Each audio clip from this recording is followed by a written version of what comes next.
ஞானமடைதல் அப்படின்றது வந்து fraction of second கூட கிடையாது, டைமே கிடையாது, இமிடியேட். நான் சொன்ன உடனே ஆயிடணும், அவ்வளோதான்.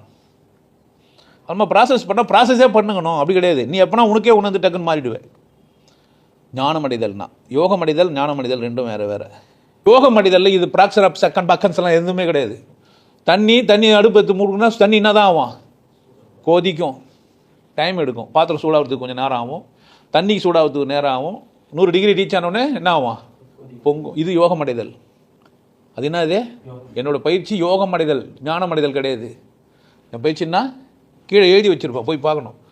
அப்போ யோகமடைதல் எப்படி சாத்தியப்படுது? இந்த ப்ராக்ஷனில் நீ ஒத்துக்க கட்டிப்போம். நான் தர பயிற்சி செஞ்சுனே இருந்தியானா வெளிச்ச உடம்பு 3வது கண் 40 நாளில் நடக்குதா இல்லையா? பண்ணினே இருந்தேன். எந்த கருமத்தை பற்றி யோசிக்காமல் பண்ணினே இருந்தால் ஒரு நாள் வெட்ட வெளி உனக்கு தெரிஞ்சிடும். மேட்ரு முடிஞ்சிச்சு, கடவுள் சூன்யம் தான்ட்டு. இது பேர் என்ன? இப்போ போட்டு குழப்பிக்கிறான் ஞானத்தையும் யோகத்தையும்.